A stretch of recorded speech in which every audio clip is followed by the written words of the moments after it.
Amém. Poder assentar. Meus irmãos, nesse momento vamos fazer mais uma oração, já orando também pelas classes. Vamos então orar. Senhor Deus, nós te agradecemos por esse momento de adoração devocional dessa escola dominical. Te agradecemos, ó Pai, porque podemos livremente te adorar sem impedimento algum destes que governam essa terra. Sabemos que o Senhor está no controle e nos permite a igreja pregar esse evangelho sem impedimento. Não é por bondade dos homens que estamos aqui, mas sabemos, ó Deus, que o Senhor já prometeu na Tua palavra que a Tua igreja, nesse período entre a primeira e a segunda vinda, apesar de toda oposição, ó Deus, deste mundo, de Satanás, será preservada, será permitida cumprir sua vocação, seu ministério. Por isso te agradecemos, ó Pai, por esta igreja que está de portas abertas, tem pregado esse evangelho.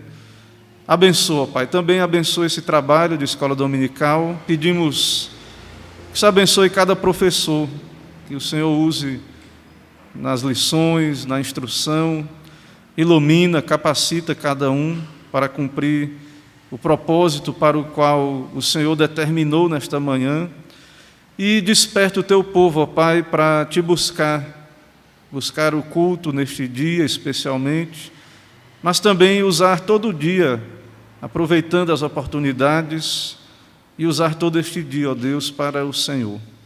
Assim, toma em tuas mãos tudo o que será feito, que o Senhor se agrade em abençoar por tua bondade cada um de nós, conduzindo tudo que será dito, tudo que iremos ouvir, participar também, que seja com sabedoria do Senhor, e que assim possamos crescer na graça e no conhecimento do Senhor, por obra do Senhor mesmo, do teu Espírito. É no nome de Jesus que oramos e pedimos. Amém.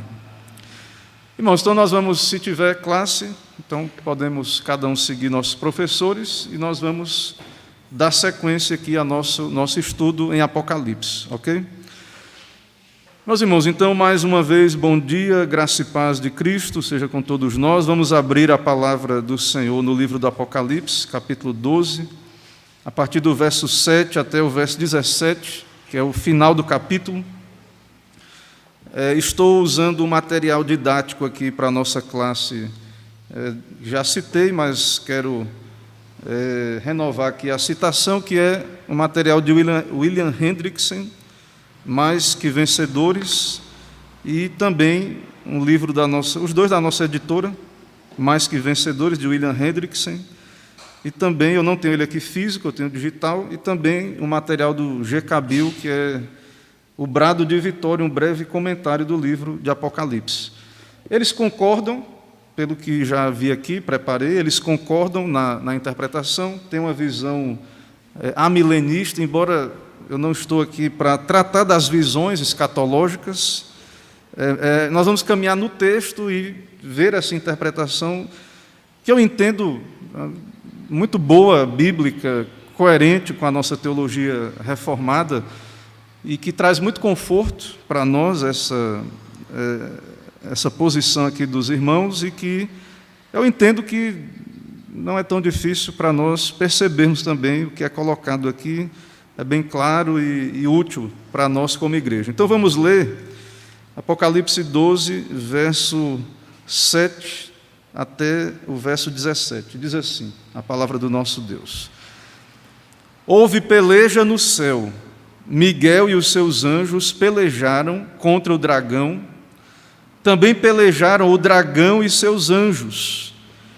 Todavia não prevaleceram, nem mais se achou no céu o lugar deles. E foi expulso o grande dragão, a antiga serpente, que se chama Diabo e Satanás, o sedutor de todo o mundo. Sim, foi atirado para a terra, e com ele os seus anjos. Então ouvi grande voz do céu, proclamando: Agora veio a salvação, o poder, o reino do nosso Deus e a autoridade do seu Cristo, pois foi expulso o acusador de nossos irmãos, o mesmo que os acusa de dia e de noite, diante do nosso Deus. Eles, pois, o venceram por causa do sangue do Cordeiro e por causa da palavra do testemunho que deram, e mesmo em face da morte não amaram a própria vida. Por isso festejai, ó céus, e vós os que nele habitais, ai da terra e do mar, pois o diabo desceu até vós, cheio de grande cólera, sabendo que pouco tempo lhe resta. Quando, pois, o dragão se viu atirado para a terra, perseguiu a mulher que dera à luz o filho varão. E foram dadas à mulher as 2 asas da grande águia, para que voasse até ao deserto, ao seu lugar, aí onde é sustentada durante um tempo, tempos e metade de um tempo, fora da vista da serpente. Então a serpente arrojou da sua boca atrás da mulher água como um rio, a fim de fazer com que ela fosse arrebatada pelo rio. A terra, porém, socorreu a mulher, e a terra abriu a boca e engoliu o rio, que o dragão tinha arrojado de sua boca. Irou-se o dragão contra a mulher, e foi pelejar com os restantes da sua descendência, os que guardam os mandamentos de Deus, e têm o testemunho de Jesus, e se pôs em pé sobre a areia do mar. Amém. Irmãos, nós já oramos aqui pelas classes, então vamos já ganhar tempo para irmos aqui caminhando, né? O Senhor nos dá a sua palavra, o seu Espírito, né, para nos iluminar. Irmãos, nós começamos a tratar desse capítulo no domingo anterior, e nós lemos lá em Efésios capítulo 6 sobre a batalha espiritual, onde Paulo diz lá em Efésios 6, a partir do verso 10, ele orienta a igreja a estar revestida, fortalecida no Senhor e na força do seu poder, e revestida da armadura de Deus. E Paulo exemplifica que há uma batalha espiritual. Ele diz, porque a nossa luta não é contra o sangue e a carne, e sim contra os principados e potestades, contra os dominadores desse mundo tenebroso, contra as forças espirituais do mal nas regiões celestes. Há 2 problemas com relação à batalha espiritual. Um é quando ignoramos completamente que há uma batalha espiritual. Muitos vivem com uma incredulidade absurda quanto a essa realidade. E outro é um tipo de misticismo com relação a essa batalha espiritual, onde muitas coisas não bíblicas, as pessoas acreditam em muitas coisas que não têm base nas Escrituras, e também resume a vida cristã a falar dessas coisas, e que nós sabemos que não há uma revelação tão extensa sobre isso, e acabam que o pessoal inventa muita coisa também que não tem base bíblica aí com relação a isso. Mas quando nós lemos o nosso texto em Apocalipse 12, nós começamos aí, já vemos aí no texto que diz que houve peleja no céu. Houve uma batalha no céu. E aí o texto começa descrevendo essa batalha que houve no céu, Miguel e seus anjos contra o dragão. Nós já vimos que o dragão é Satanás. Esse anjo, Miguel, que chefia aí essa batalha, ele é dito sobre ele lá no livro de Daniel, que ele luta contra Satanás, ele peleja contra o dragão.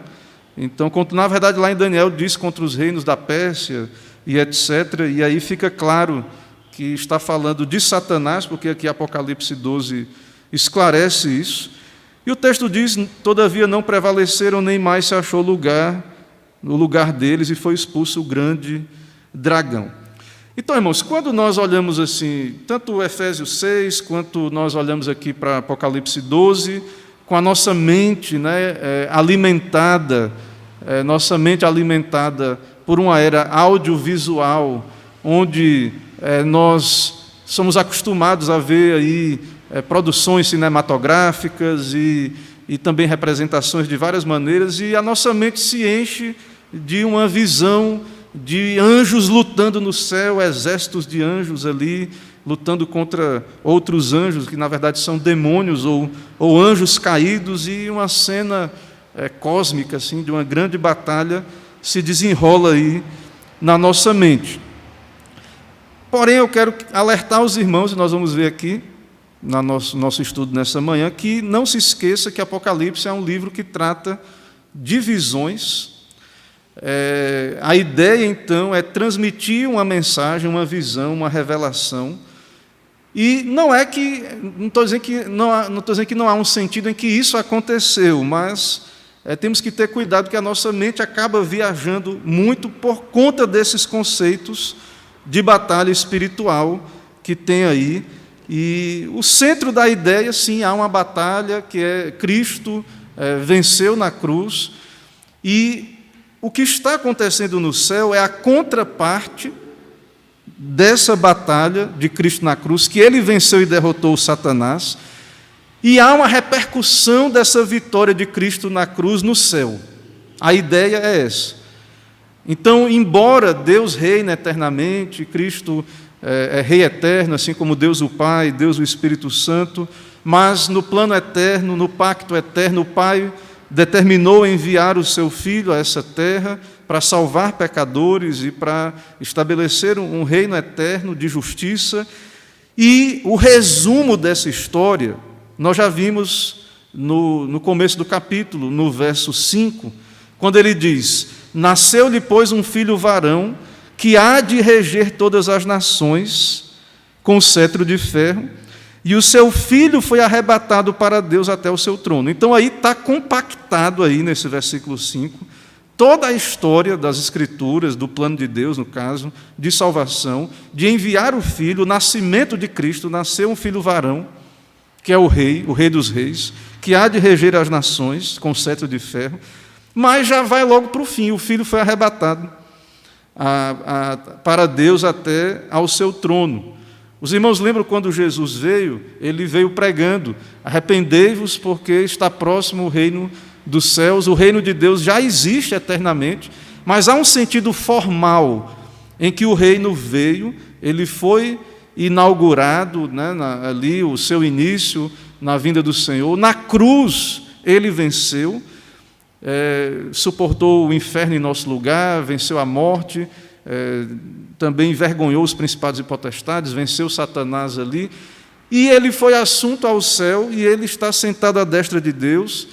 E nesse sentido, irmãos, o reino ele já está acontecendo, Cristo já reina. Por isso que nós somos amilenistas, nós não cremos no milênio literal futuro. Nós não cremos no milênio literal futuro. O reino ele já está, já foi inaugurado, já foi iniciado, mas ele não está consumado. É o já, na teologia, a linguagem escatológica, da escatologia, do já e do ainda não. Então, o reino já veio, Jesus já veio, ele já está reinando, mas há um intervalo de tempo entre a primeira e a segunda vinda de Jesus, que é descrito aí como 3 anos e meio, que faz uma conexão com os 3 anos e meio do ministério de Elias, que ficou 3 anos e meio, uma seca, fugindo, perseguindo, mas pregando a palavra, tendo sinais, milagres. Então há uma conexão, de modo figurado ali, usando essa ideia, isso é aplicado à era da igreja, certo? Cristo está reinando, a palavra de Deus está sendo pregada, mas o dragão está solto, furioso, solto entre aspas, porque ele não faz tudo só o que ele quer, ele é limitado pelo poder de Deus, Deus é soberano, mas há um sentido em que ele está furioso, ele está aí investindo contra a igreja. Então, irmãos, o reino de Deus ele está presente, mas a ideia, então, e aqui Bill ele cita aqui no seu comentário, ele explica, né, que Miguel e seus anjos aí, derrotando o dragão num combate, ele diz aqui, são a contraparte celestial dos acontecimentos terrenos registrados no versículo de 1 a 6. Então, o que Cristo fez na cruz, a vitória de Cristo na cruz, formal, porque Deus já reina eternamente, mas ali, derramando seu sangue, morrendo pelos seus eleitos, vencendo a morte em nosso lugar, nos salvando por suas obras perfeitas ali, o seu sangue, por graça. Essa vitória de Cristo, irmãos, ela teve uma consequência formal no céu. Então, onde é que está, por exemplo, se alguém lhe perguntar assim, onde é que Satanás ele se encontra durante a história, onde é que ele estaria agora, né? Segundo a Bíblia. Onde é que Satanás se localiza, né? Se é que podemos dizer assim, usar esse termo. Irmão, se você vai às Escrituras, então você vai perceber, claro, que Satanás é um anjo, é um ser espiritual, ele está numa esfera de existência que a gente não tem assim, um acesso visual, não temos muita noção como é que é o funcionamento disso, mas a Bíblia diz lá no livro de Jó que Satanás ele comparece na presença de Deus ali, Deus pergunta para ele, viste o meu servo Jó? E aí, na verdade, o texto diz que ele andava rodeando, né, passeando pela terra, e lá em Jó é descrito que ele está ali e ele acusa o próprio Deus, de certo modo, ele acusa Jó, Deus diz, viste o meu servo Jó, né, homem justo, íntegro, temente a Deus, que se desvia do mal, e aí Satanás diz, sim, mas é porque o Senhor colocou uma cerca ao redor dele, supriu ele de todos os bens e tal, e ele tem uma vida boa, sadia. Então, Satanás ele está ali acusando, fazendo uma função de acusador ali no Antigo Testamento. E, de certo modo, então, o diabo, no nosso próprio texto, descreve o diabo assim, se você perceber aí que ele descreve no verso 9 o nome dele, foi expulso o grande dragão, a antiga serpente, que se chama diabo, ou seja, esse dragão é o diabo mesmo, a antiga serpente. Aí ele diz assim, o sedutor de todo mundo, né, o sedutor de todo mundo foi atirado para a terra, né, com ele os seus anjos, certo? Então, o diabo é o sedutor, é o acusador dos irmãos, certo? O texto vai nos dizer isso, ele é o acusador. Então, ele tem essa prerrogativa, de certo modo. No Antigo Testamento, Deus salvou o seu povo baseado na promessa do Messias que viria, mas isso não tinha acontecido ainda formalmente, então é como se houvesse ainda uma base no Antigo Testamento para o diabo acusar os eleitos ou a igreja. Mas, irmãos, quando Jesus vem, ele executa o seu ministério, a sua obra na cruz, ele luta com Satanás, de certo modo, aquela figura de Gênesis 3,15, onde o descendente da mulher está pisando a cabeça da serpente. Então, quando Jesus esmaga a cabeça da serpente na cruz, então há uma repercussão disso, um efeito disso, que diz respeito também, como estamos aqui descrevendo, a essa função do diabo. E o nosso texto, vai dizer isso, que essa derrota, então, fez com que o diabo fosse atirado para a terra. Então, no texto aí, pela linguagem do nosso texto, onde é que está Satanás agora? Ele está na terra, ele foi atirado, ele tinha acesso, digamos assim, mas ele é descrito como passeando pela terra também, né? Mas ele perdeu essa possibilidade que ele tinha, ou digamos assim, a força do argumento que ele tinha, ele perdeu isso quando Cristo derramou o seu sangue. Então, agora, de modo concreto, o sangue foi derramado na cruz do Calvário, e é o que a Bíblia vai dizer, nenhuma condenação há para os que estão em Cristo Jesus, né, e toda a linguagem das Escrituras nos mostrando que o diabo foi derrotado. Então, tudo isso aqui que estamos vendo em Apocalipse é uma linguagem simbólica que descreve eventos históricos genuínos, usando uma linguagem simbólica, e que também descreve para nós, claro, como eu estou dizendo, efeitos históricos, mostrando o nascimento, a ascensão de Cristo, certo? Então, essa batalha no céu, certo, é a contraparte do que Cristo fez na cruz do Calvário. Então, o diabo ele perde, então, assim, ele é derrotado na cruz e ele perde, então, esse acesso a Deus, digamos assim, ele é expulso do céu, certo? E aí isso é descrito nessa linguagem de uma batalha que acontece no céu, com Miguel e seus anjos pelejando contra o dragão e sendo derrotados.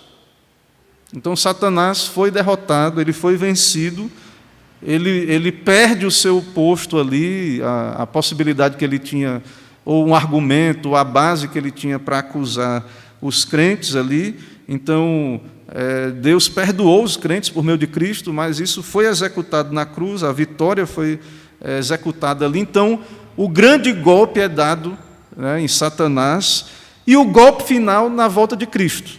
No retorno do Senhor, na consumação, a sua derrota final virá. Então, nesse intervalo, entre a cruz e a volta de Cristo, ele é lançado à terra e ele está irado, ele está furioso. E ele vai perseguir a igreja.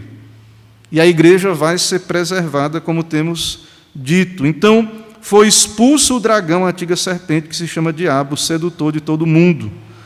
Certo? Então, a batalha no céu e a derrocada do dragão, Hendrickson diz aqui, não podem ser entendidas literalmente. Então, mas o fato de nossa interpretação dizer que não é literal, não quer dizer que não tem um significado real, histórico. Sim, tem. E ele explica aqui, uma vez que Cristo nasceu, satisfez a justiça quanto ao pecado, Satanás perdeu qualquer semelhança de justiça com que basear suas acusações contra os crentes. Então, no Antigo Testamento todo, é como se Satanás pudesse dizer assim, não, esse povo não pode ir para o céu, não. Abraão é pecador, mentiu, disse que Sara era sua irmã, mentiu, fez isso, fez aquilo, é pecador, Davi adúltero. Satanás tinha toda uma base para dizer por que o Senhor é injusto se o Senhor perdoar, por que esse povo tem que ser salvo, por que tem que ir para o céu, se são pecadores, se quebraram a lei, isso não é justo e tal. Então, não existe, quando Cristo vem, morre na cruz, derrama o seu sangue na cruz, há, numa questão histórica, uma mudança de situação aí. Embora na eternidade, Cristo é o Cordeiro conhecido com efeito antes da fundação do mundo, e Deus salvou os santos do Antigo Testamento com base nessa promessa messiânica, nessa esperança que é certa de que Cristo viria e pagaria o preço dos seus pecados. Então, é como se anulasse a base de qualquer acusação, que é o trabalho do diabo. Ele é o sedutor de todo mundo e o acusador também, segundo o texto bíblico, ele é o sedutor, e não tem mais fundamento a sua acusação. Ele perdeu toda a base para acusar a igreja, a acusação contra os crentes. Inclusive, ele usa essa linguagem, né? Ele descreve o diabo, ele descreve dessa maneira. Ele diz assim, o dragão é agora descrito como sendo a antiga serpente, ou seja, a serpente de Gênesis 3. O antigo inimigo do povo de Deus também se chama Diabo e Satanás, que significa, respectivamente, caluniador e adversário. O que é que significa o nome Diabo e Satanás? Caluniador e adversário. Ele é o inimigo de Deus, ele é caluniador, sedutor, ele seduziu a humanidade. Esse fruto aqui, sereis como Deus, conhecedores do bem e do mal, seduziu, matou todo mundo, depois acusa. Veja a imundícia, né, do maligno. Ele seduziu a humanidade, matou todo mundo, aí depois vai lá para diante de Deus, vai dizer, são pecadores, não merecem, não podem ter acesso, ser salvos e tal. Então, a base para a calúnia do diabo, a acusação do diabo, e é por isso que Paulo vai dizer várias vezes, quem tentará acusação contra os eleitos de Deus, é Deus que o justifica. Então, nenhuma condenação há mais para os que estão em Cristo Jesus. Então, toda a base do trabalho do diabo, do acusador, do caluniador, tudo isso é encerrado ali, de certo modo, na cruz, a base para isso. Porque a expiação foi plenamente cumprida, a satisfação pelo pecado. Deus justifica os seus escolhidos, os seus eleitos pelo sangue de Cristo. E isso é a derrota do diabo. Essa é a derrota de Satanás, do diabo. Então, a salvação, a guerra, a batalha, irmãos, veja que tudo aí está apontando, é uma linguagem figurada, apontando para um evento genuíno, real, histórico, que é a salvação. E o que está sendo descrito no céu, como o Bill explica, é a contraparte dessa salvação realizada na cruz do Calvário. Então, com essa derrota, a salvação operada por Deus em Cristo se torna manifesta. É por isso que o texto, em Apocalipse, aí, no capítulo 12, depois de descrever a queda do diabo, que ele é atirado para a terra, então no verso 10 ele vai dizer: então ouvi grande voz no céu proclamando, agora veio a salvação, o poder, o reino de nosso Deus e a autoridade do seu Cristo, pois foi expulso, olha aí o nome acusador, pois foi expulso o acusador de nossos irmãos, o mesmo que os acusa de dia e de noite, diante do nosso Deus. Então, na cruz, com a vitória de Cristo, então agora veio o reino. O reino é inaugurado, o reino é iniciado, veio a salvação, o poder. E aí também esse reino inaugurado é com a vitória de Cristo na cruz e com Satanás sendo expulso. O acusador dos nossos irmãos que os acusa de dia e de noite. Então, não tem mais esse bico aí do diabo, a boquinha do diabo acabou, não tem mais acusação, não dá mais, não é? Satanás agora foi expulso, e isso, irmãos, inaugura o reino. Por isso que Cristo está reinando, nesse período em que estamos, da igreja. Mas como? Eu não vejo, parece coisas tão ruins.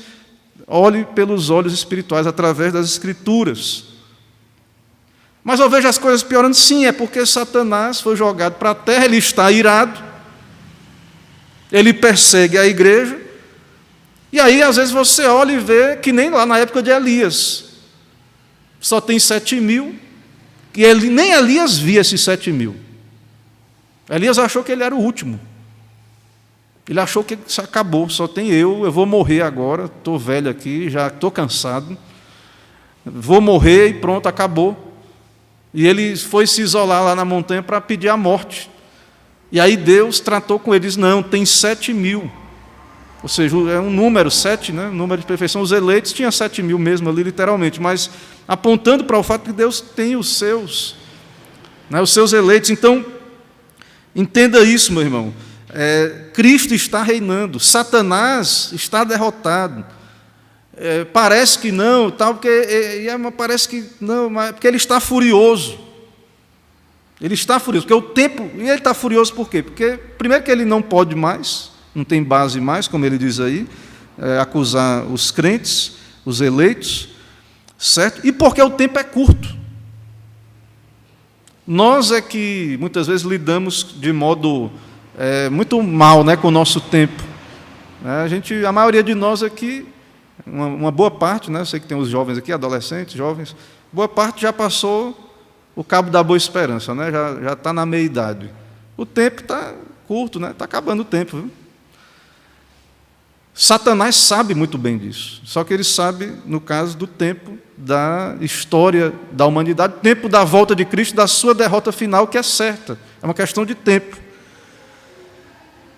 Então, Satanás está derrotado, o reino de Deus está inaugurado, ele não pode impedir a igreja, ele persegue, de fato, mas não pode impedir a igreja, porque os crentes vencem com Cristo, são mais do que vencedores com Cristo, certo? E vão vencer, vão perseverar, até a morte, se necessário. E vencerão com Cristo, que é o que o verso 11 diz. Eles, pois, o venceram. Por causa de quê? Do sangue do Cordeiro e da palavra do testemunho que deram, e mesmo em face da morte não amaram a própria vida. Então, esses são os eleitos. Eles são salvos pela graça, eles estão unidos a Cristo.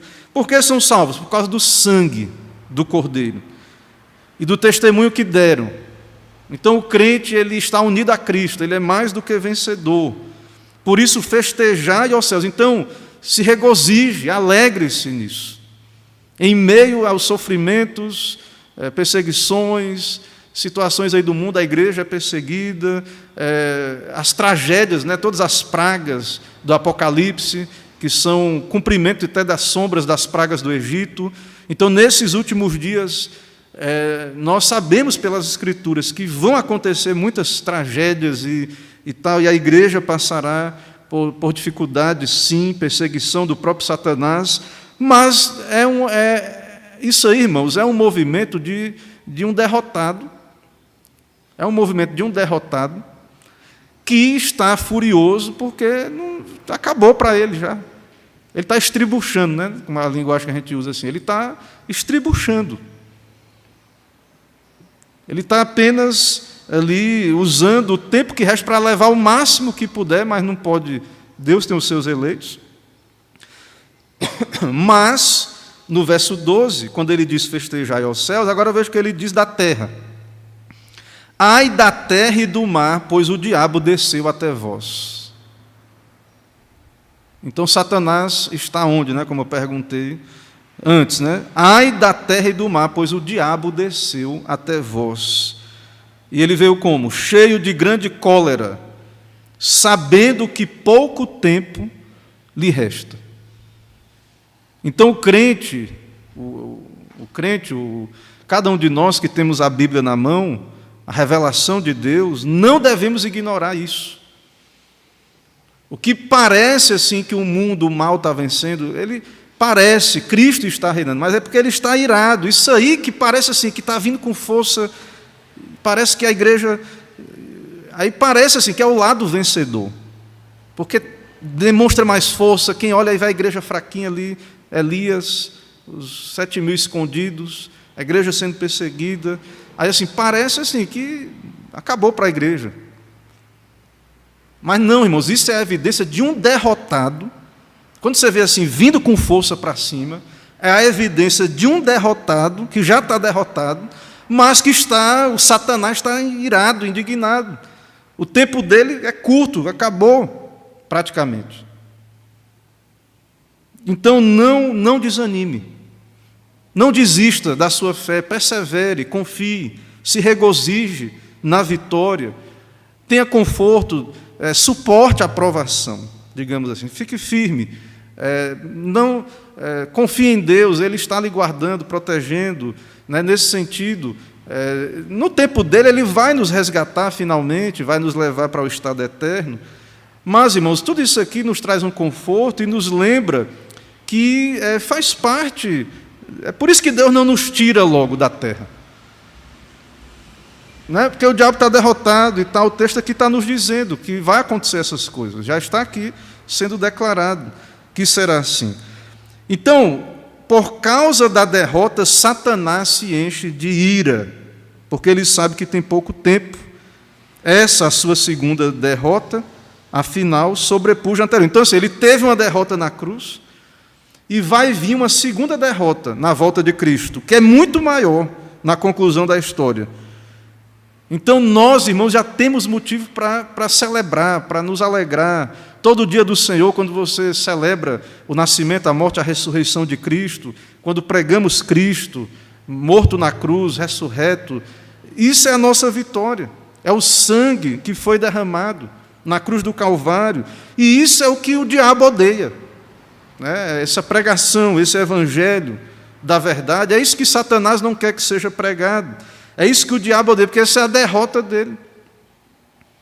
Ele está derrotado e tudo. Então, diante disso é que virá então, na sessão 13 a 17, os últimos ataques do dragão, que vai vir na sessão mais na frente. Mas só para concluir essa primeira sessão, ver se há alguma dúvida, alguma pergunta, alguma participação dos irmãos.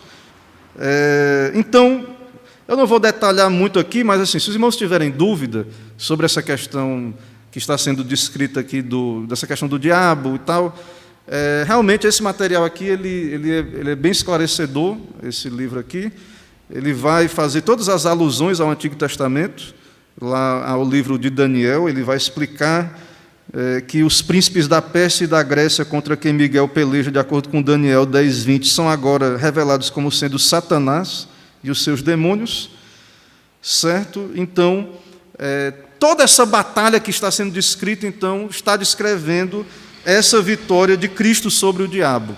É o que tudo isso está querendo dizer para nós aí nessa sessão que nós nos encontramos, certo?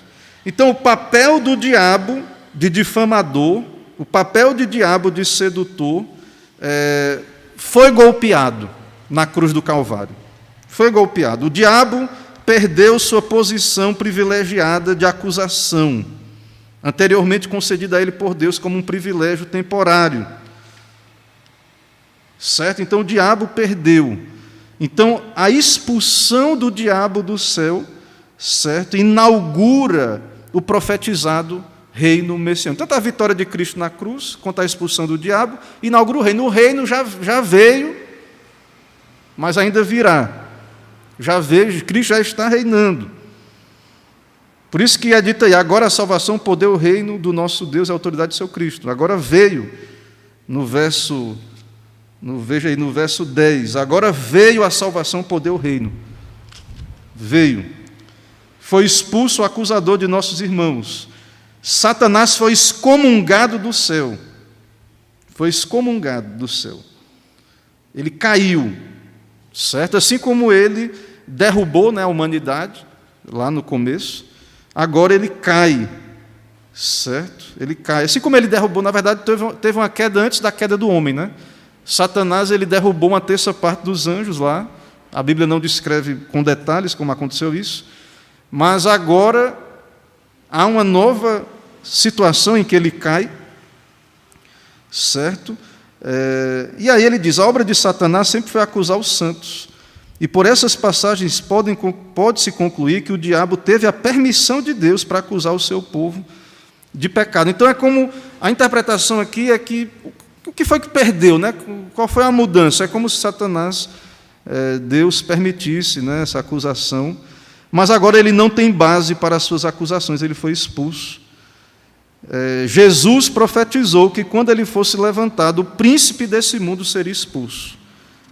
Então, há uma derrota legal de Satanás, formal, e a inauguração formal do reino de Deus. O reino de Deus já existe eternamente, porque Deus reina e tal, mas há uma inauguração formal desse reino, certo? E ele só falta agora ser consumado na volta de Jesus. Irmãos, nesse ponto aqui, alguma dúvida, pergunta, participação sobre essa primeira sessão aí que trabalhamos aqui nessa manhã? Do verso 13, do verso 7 a 12. Então, fiquem atentos, não se deixem iludir por estudos, pregações, mensagens assim, que enfatizam, tem livros aí sobre batalha espiritual. Nós não devemos ignorar a batalha, ela está acontecendo. Né? Ela está acontecendo, o campo é a terra, sim, Satanás está agindo na terra. Ele, como vamos ver na próxima sessão, ele está perseguindo a igreja. Então, não precisa nada cinematográfico lá do outro mundo, você ficar imaginando. E tem gente aí no meio evangélico que fica vendo demônio, né, em cada canto dos lugares, e tem toda gente que diz que foi para o inferno e voltou, e toda essa coisa que atrai muita gente, essa conversa toda. Certo? Mas a batalha ela se deu na cruz do Calvário, Satanás está derrotado, mas ele está furioso, está como um leão que ruge, procurando, né, a quem possa tragar. Então, não seja um crente nem incrédulo quanto à batalha espiritual, nem seja um místico, alguém que fica sendo levado aí por coisas que não tem base bíblica, nem imaginando coisa que não tem nada a ver, porque o pessoal gosta, né, de ficar nessa questão aí. Outra coisa, irmãos, aqui para a gente ir para a próxima sessão, a aplicação que Bill faz aqui nas sugestões de reflexão dele aqui do comentário. Então, uma coisa que você tem que ficar firme, né? Fique firme, meu irmão, na fé, é que, por mais que as coisas possam ficar difíceis aqui nesse mundo, o diabo ele é derrotado e Deus é soberano. Deus ri, ele zomba dos inimigos, dos ímpios, de Satanás. Deus ele ridiculariza. É como a gente vê ali no caso de Faraó, que a Faraó achava que estava no controle e tal, e resistindo, e tudo ali ele estava cumprindo tão somente o plano de Deus. Então, é verdade que, apesar de que Cristo está reinando, o diabo, entre aspas, né, está livre para atacar, livre, entre aspas, porque ele acaba cumprindo sempre a soberania de Deus, a vontade de Deus. Mas há um sentido em que o texto diz que o diabo está na terra, certo? Mas a palavra de Deus nos diz também que a obra do diabo só pode ir até onde Deus permite, ou seja, está debaixo do governo, está debaixo da soberania de Deus, essa obra de Satanás. Então, tenha calma, tenha paciência, suporte a aprovação. Vamos ver também na próxima sessão um pouco sobre isso, certo? Então, por um lado é verdade que o diabo está na terra, ele está furioso, ele está cheio de cólera, ele vem para cima da igreja, com todas as suas armas, com engano, com heresia, com mentira, com acusações, com ilusões, perseguições, seduções do mundo, ideologias, tudo que o diabo possa inventar, ele vem com toda a força contra a igreja, mas ele está derrotado, ele não pode ir além daquilo que for do decreto de Deus, da vontade de Deus. Então, não fique desesperado, ou não desista da sua posição, da fé, porque o diabo ele está derrotado. Certo? Se não há perguntas, dúvidas contra essa sessão, diga lá, meu irmão, Raimundão.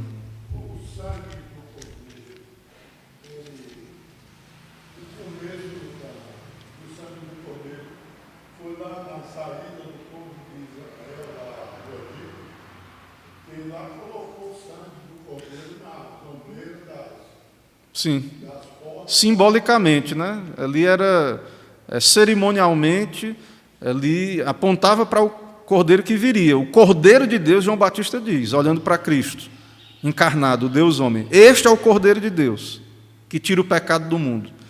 Então, aquele sangue, Hebreus diz, o sangue de touros e de bode não perdoa pecados. Deus não aceita sangue de animal no lugar do pecado do ser humano.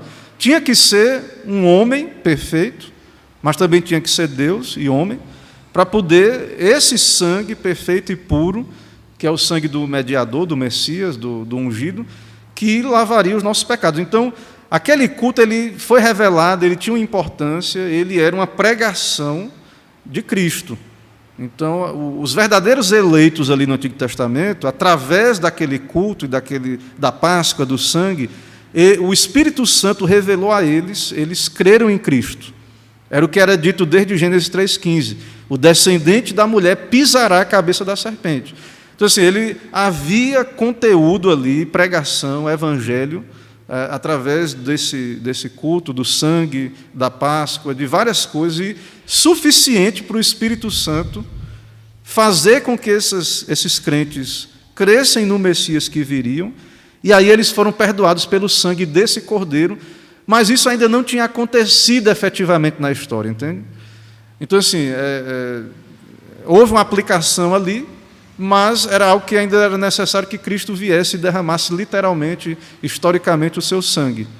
Então, assim, aquele sangue de cordeiros ali não era ainda o meio, né, pelo qual Deus iria cobrir os nossos pecados. Isso aconteceu na cruz, né, na cruz do Calvário.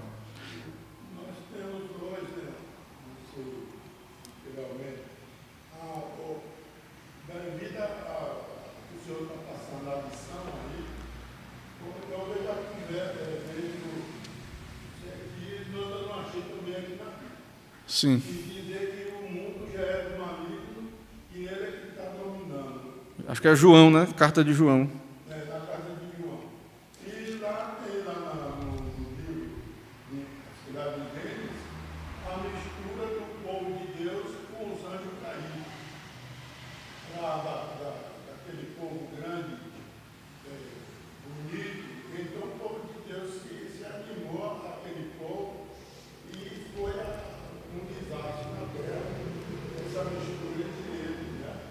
E ali era um povo que era do nosso... Essa batalha, é o que eu falei no estudo anterior, né?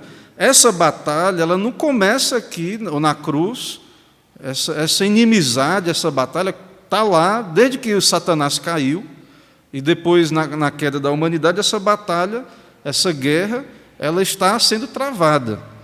Só que o que a gente está vendo aqui é que há um sentido em que a guerra mesmo foi travada, foi Cristo.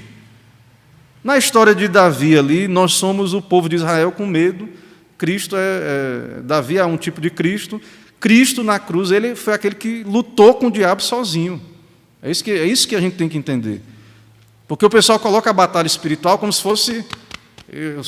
Não, o que o texto está nos mostrando aqui é que essa batalha ela é real, ela existe, mas ela foi vencida por Cristo na cruz. A gente também tem um lado nessa batalha, que é o que Paulo diz em Efésios 6, e é o que nós vamos ver na próxima sessão aqui, que a serpente, o dragão, vai vir contra a igreja, né? Mas há um sentido em que quem definitivamente venceu foi Cristo, certo? A gente tem que entender isso. O texto é muito claro quanto a isso, de que os que venceram, no verso 11 aí do capítulo 12, eles, pois, o venceram por causa do sangue do Cordeiro e por causa da palavra do testemunho que deram mesmo em face da morte. Há um desdobramento na nossa vida, quando a gente crê no Cordeiro, a gente vai ter fé, a gente vai ser unido a Ele, a gente vai viver e morrer com Ele, mas a batalha mesmo, ela aconteceu entre Cristo ali e Satanás, de certo modo, na cruz. Ele venceu Satanás ali. É lá Gênesis 3,15, o descendente pisando a cabeça da serpente, na cruz ali. Então, o que temos agora de batalha é uma batalha já vencida por Cristo, é uma batalha já vencida pelo Senhor Jesus, e é uma batalha contra um inimigo já derrotado, que é o diabo, mas que ainda está furioso, ainda tem uma sobrevida, tem um tempo ainda, certo? Os últimos dias, né, que a Bíblia chama, e ele vai vir com tudo, mas ele é derrotado. Ele não vence, ele não tem como vencer o povo de Deus, a igreja não tem. Certo? Então, o sangue que salva, o sangue é o sangue do Cordeiro de Deus, que é Cristo, o mediador. Então, lá o Cordeiro tinha um lugar importante, né? Mas era apenas uma encenação da cruz ali. Então, ali era uma encenação da cruz, do Calvário. Então, os últimos ataques do dragão, do verso 13 do capítulo 12 ao verso 17, aí o texto vai dizer no verso 13: quando, pois, o dragão se viu atirado para a terra, perseguiu a mulher que dera à luz o filho varão. Então, veio para a terra e vai perseguir quem? A mulher nós já falamos, né?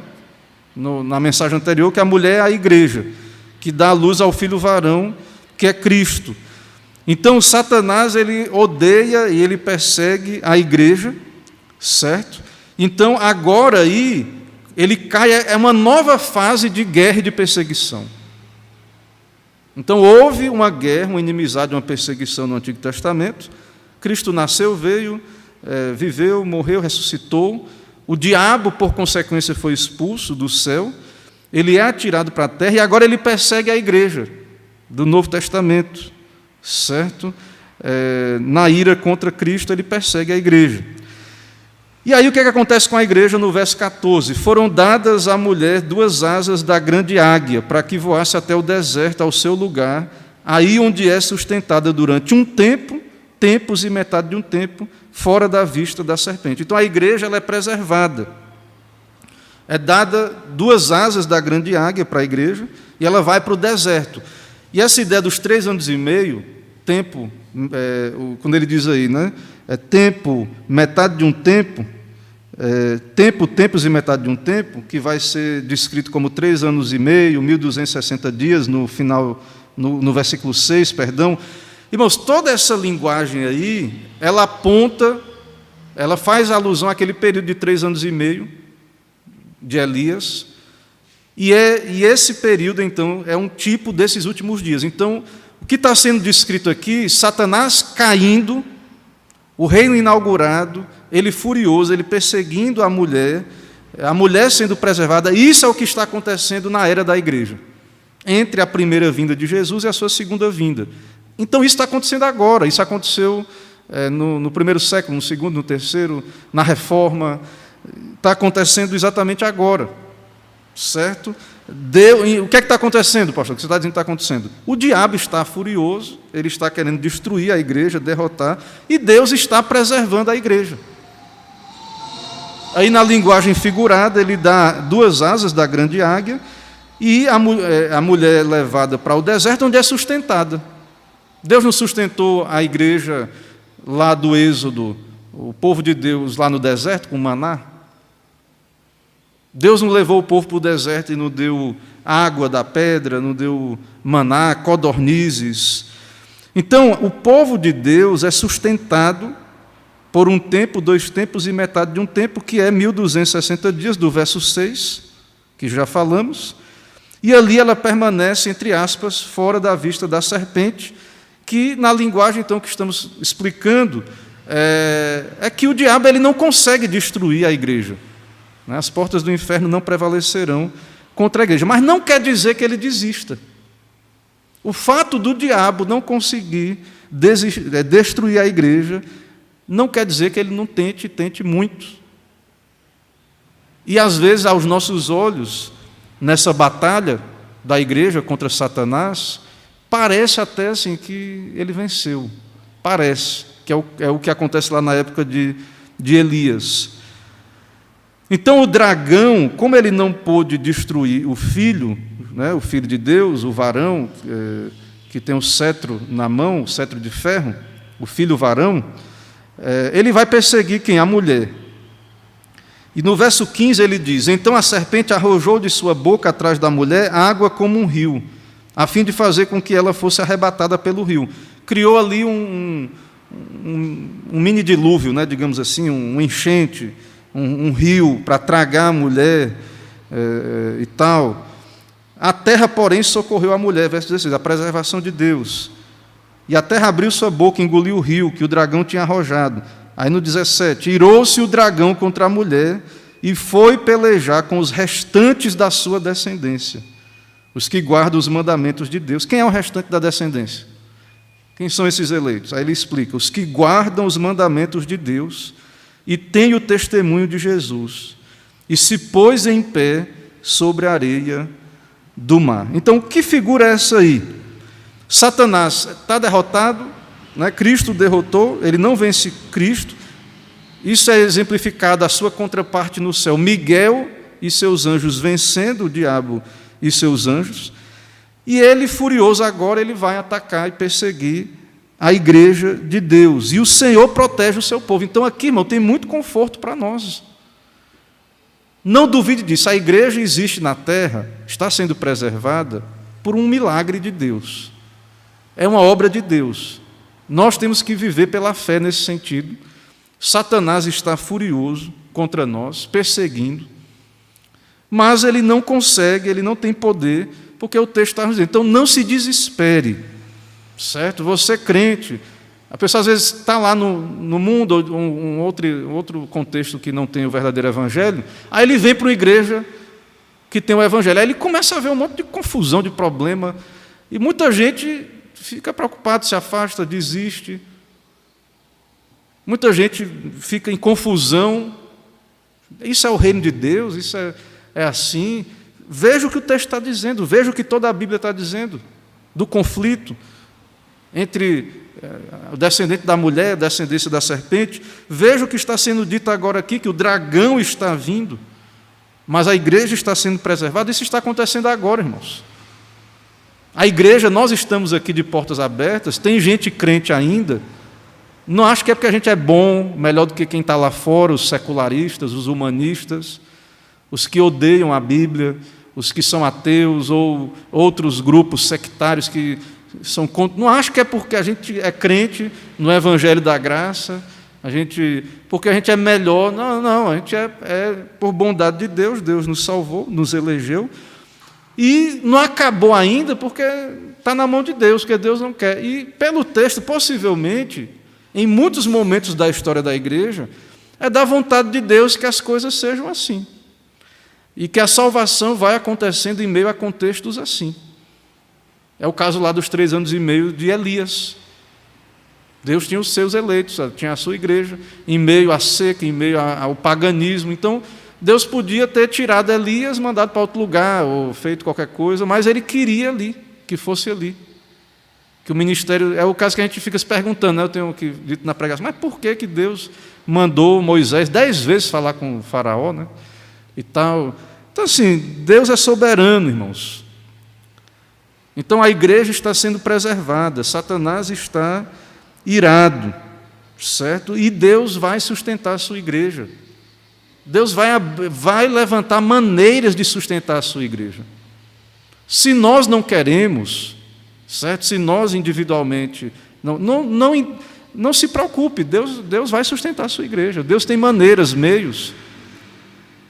A gente vive numa época muito individualista, como se tudo eu no centro, tudo dependesse de mim. Não é assim que funciona.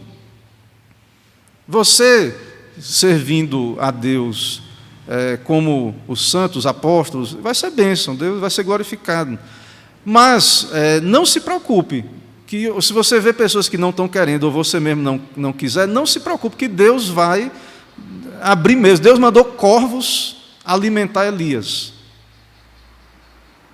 Levar carne, né? Um animal que come esse tipo de coisa. Deus vai dar um jeito.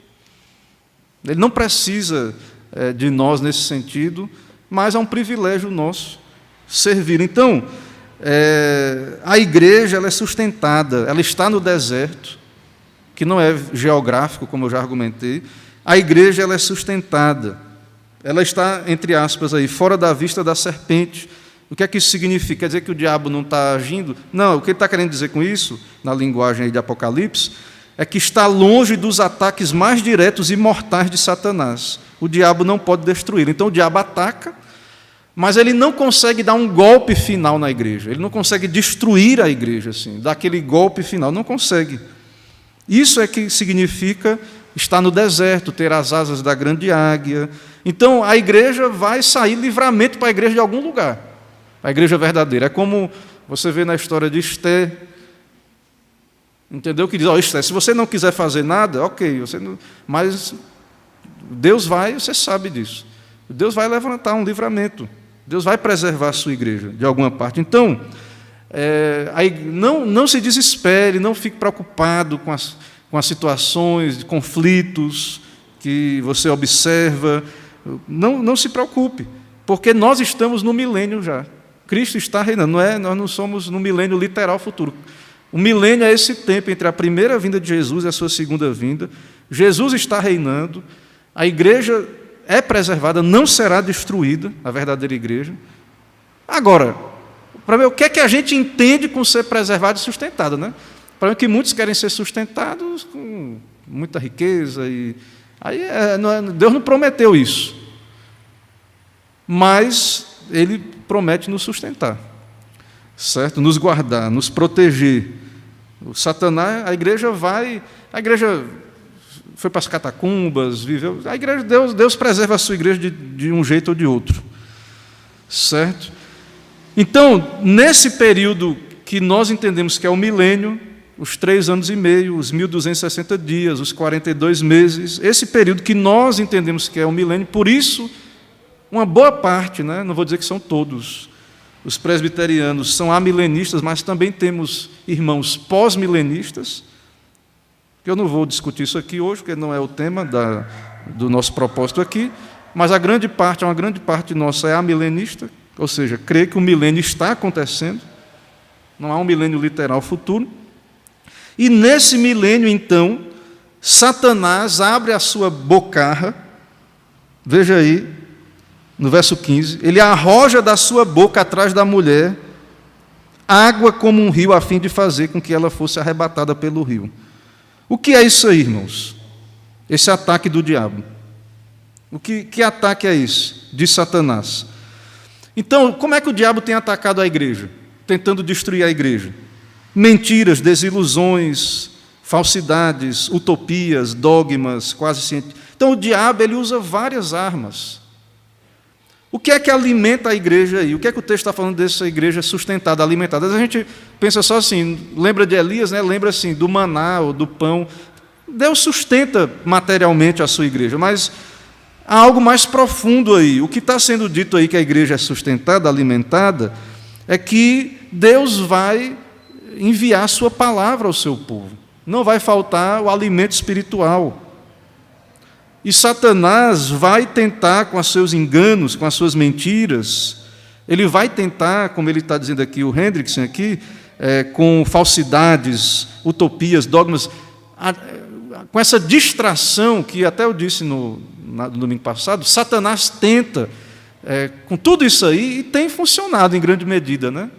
Tem funcionado. Você vê a secularização do nosso povo, né? A gente vê aqui, a gente é visível, que o diabo tem conseguido tirar as pessoas da igreja, muitos não aguentam, né? Não estão suportando. E, por um lado, se é por causa que está sendo pregado o verdadeiro evangelho, a gente não tem que se preocupar com isso. Mas, assim, ele tem conseguido, aí, como ele consegue algum sucesso, as pessoas acham que a igreja está perdendo, que ele está vencendo e tal. Não é verdade, irmãos, ele tenta. Como ele não consegue destruir a igreja, a mulher, ele ataca os restantes da sua descendência. Mas ele não tem a vitória, ele não consegue, certo? A igreja é preservada, como estamos dizendo aí, alimentada, certo? A terra, eu vejo que o verso 16 diz, a terra, porém, socorreu a mulher, abriu a boca e engoliu o rio. Então, os verdadeiros eleitos, que são perseguidos aí, é dito, o restante da descendência da mulher, que guarda os mandamentos de Deus, não são enganados pelas filosofias do diabo, pelos seus enganos, né? Por essa enxurrada de coisas que ele lança contra a igreja. Mas você diz, mas pastor, muitos têm ido. Está acontecendo. Mas nós, é o que João diz, né? Saíram do nosso meio porque não eram dos nossos. Os verdadeiros eleitos, eles são preservados, a igreja será preservada. Ele não vai acontecer, ele não consegue. É por isso que ele fica irado, o diabo. Por isso que ele fica furioso. E luta contra os restantes da descendência, né? E os que guardam os mandamentos. Porque ele não engana a ovelha genuína. A ovelha ouve a voz do bom pastor, que é Cristo, e segue. Ele não engana, ele fica irado. Ele fica furioso. Certo? Porque os que são de Cristo não são enganados. E aí, irmãos, essa é a batalha do Armagedon, ele diz aqui, né? Essa é a batalha do Armagedon. Esses 3 dias e meio são, por sua vez, seguidos do dia do juízo. Então, para nós que cremos no amilenismo, não sei se você é dessa mesma posição, ou se é pós-milenista ou de outra linha, mas nós cremos, então, que o milênio começou com o nascimento, o ministério de Cristo, sua morte e ressurreição. O milênio começou e vai até a volta de Cristo. Certo? Então, esse é o tempo que nós estamos reinando com Cristo. Em que sentido? Saiba disso, o diabo não pode lhe destruir. Não tenha medo. Não se assuste com confusão. Eu coloquei um texto que eu vi, né, e coloquei hoje lá no grupo, né, do Richard Sibbes, dizendo que o cristão ele é inexpugnável, né, ele não pode ser vencido, porque ele está unido a Cristo. Aí no final ele diz assim, como Lutero diz, né, que Deus ri, né, e nós vamos chorar quando Deus ri.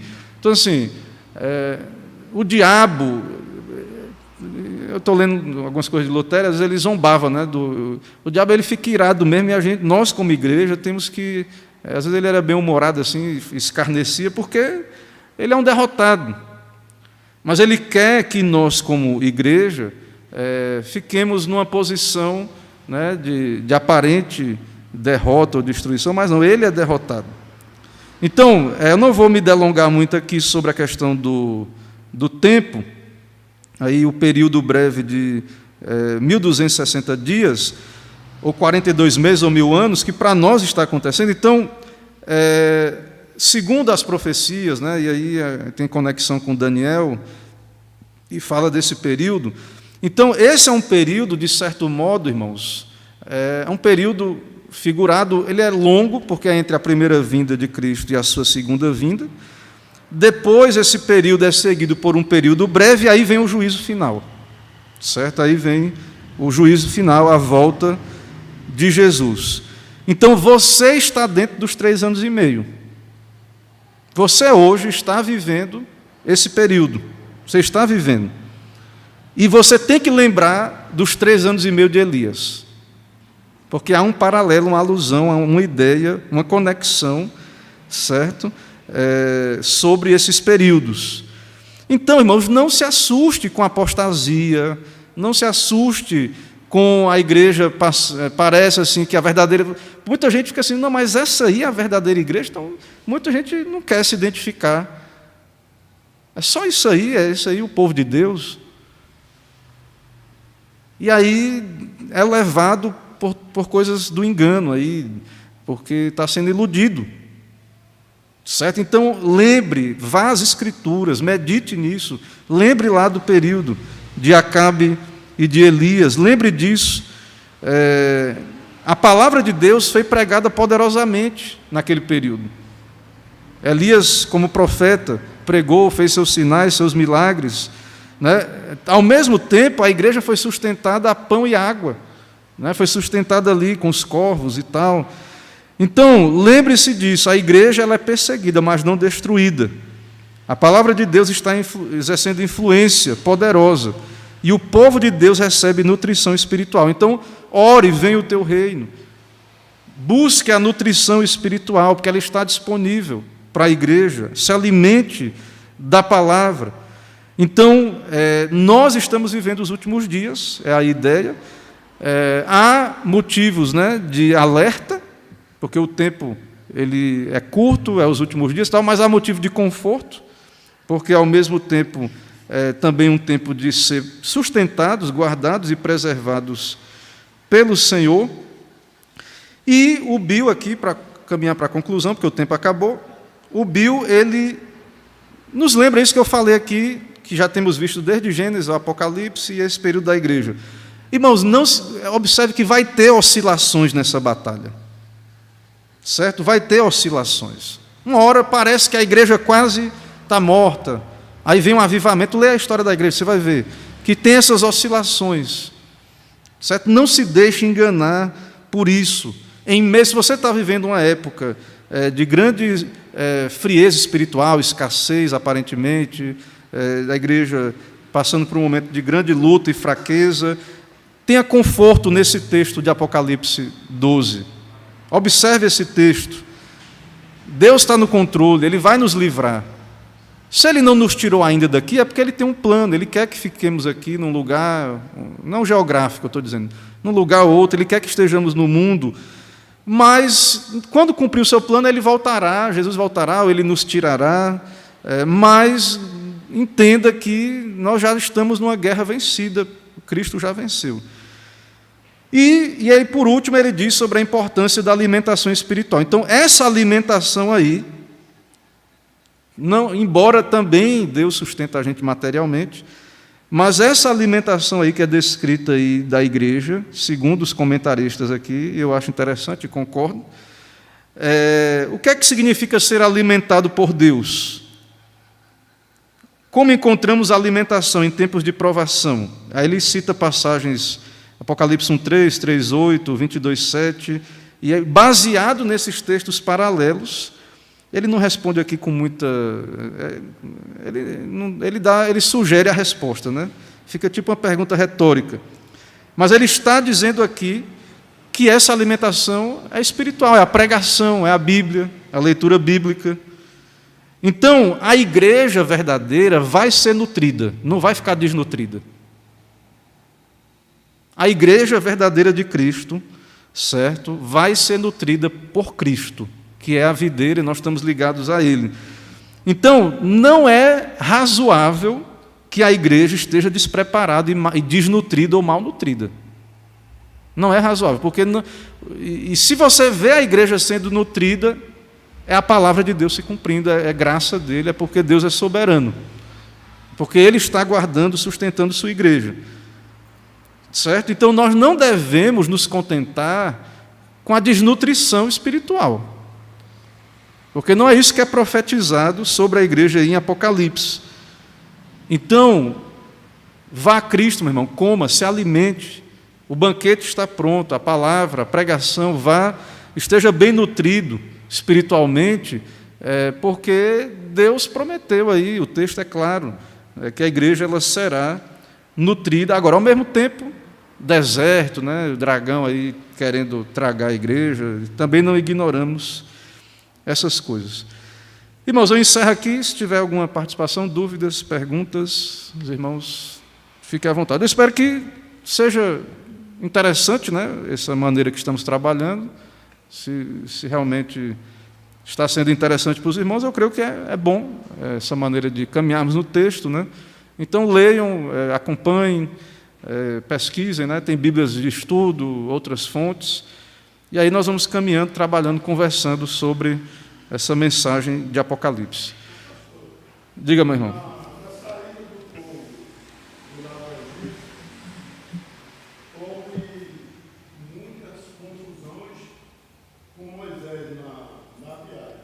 Sim. E tanto a confusão que eles queriam tirar a vida de Moisés. Aqui era a perseguição do nosso adversário. Sim. Aconteceu também ali, naquele período, tinha Satanás querendo... Inclusive, teve um momento que Moisés demorou lá no monte, demorou assim, né, na cabeça do povo, né? E aí o povo mandou fazer um bezerro de ouro e adorar o bezerro. O próprio Arão se envolveu com essa questão do bezerro de ouro. E aí Deus diz para Moisés que vai matar o povo todo. E aí Moisés, como um tipo de Cristo, ele intercede, e ele diz mais ou menos assim para Deus: Senhor, e a glória do teu nome? O que é que vão dizer nas nações? O Senhor tirou um povo do Egito para matar o povo todo. Então Moisés ali, ele é um tipo de Cristo, ele intercede pelo povo. E é por isso que o povo não é todo destruído ali. Então o diabo tentou sempre destruir a igreja. Então imagine que sempre tem essa tentativa do diabo de agora é o fim, ele vem para acabar mesmo com tudo, para destruir. Mas ele é derrotado, né? É o que temos visto aí, né? Ele não vai conseguir de modo algum. Mas você lendo a Bíblia, como nosso irmão Raimundão, o diácono Raimundo colocou, você vai estar sempre vendo isso. O diabo tentando destruir a igreja. Certo? E nós temos que estar atentos. E lembrando, irmãos, não esqueça, depois faça uma análise aí dessas características do diabo, sedutor, acusador, né? Isso aí tudo, temos que ter cuidado, né? Nós não podemos, como igreja, deixar o diabo... você vê que a própria Bíblia diz, né, que seu ministério foi golpeado. Então, a igreja não pode estar sendo seduzida por qualquer doutrina, não pode. Isso não é coisa de um servo de Deus. E nem a igreja está... nós nos defendemos fazendo apologética e tal, mas assim, não é que a gente queira ficar, nem a igreja, nessa coisa de ficar acusando, não é uma defesa da fé que fazemos, né? Mas assim, tenha muito cuidado com acusações, essa coisa de calúnia contra a igreja de Deus, que isso manifesta muito essa característica aí de Satanás, né? Então, tenhamos cuidado com isso. A igreja de Deus, isso tem que ser aniquilado, né? Qualquer tipo de tentativa de destruir a igreja, ou perseguir, ou enfraquecer, porque, irmãos, assim, a gente fala isso, né? E alguém pode achar assim que a gente tem às vezes conflitos dentro da igreja, e alguém pode pensar assim: isso aí está defendendo um partido e outro. Mas, por exemplo, só para concluir, eu até vi o Dr. Heber Júnior falando isso, né, que eu vou falar agora. Ele dizendo assim, que mesmo um crente eleito, ele pode, se ele não tiver cuidado, se ele não lembrar de tudo isso aqui, está sendo um instrumento do diabo. Aí ele cita o caso de Pedro. Pedro era eleito. Aí Jesus falando da cruz, né, que tinha que morrer, ser entregue na mão dos mestres, escribas e fariseus. Aí Pedro diz: não, Senhor, o Senhor não vai para a cruz, não. O Senhor não vai morrer, não. Aí o que é que foi que Jesus disse para Pedro? Arreda Satanás. Arreda Satanás. Então, nós como igreja, irmãos, temos que estar muito atentos a essas questões. Então, assim, não é uma questão só assim de ficar aderindo a um partido e aí dizer que o outro não é crente, coisa. Mesmo um crente, um eleito, mesmo que você parta desse... Tenha cuidado se você não está indo contra o reino de Deus, contra o povo de Deus, o pacto, porque é perigosíssimo isso. Eu não recomendo a ninguém, porque a igreja ela é indestrutível, certo? E aí você pode se encontrar lutando contra Deus, o que não é recomendável, né, para ninguém. Então, Deus tem misericórdia de nós, do seu povo, e daqueles que, talvez até, né, irmãos que, sem saber, podem estar aderindo, né, a uma causa que não é de Deus, não é do reino de Deus. Vamos orar, irmãos, para concluir, oremos.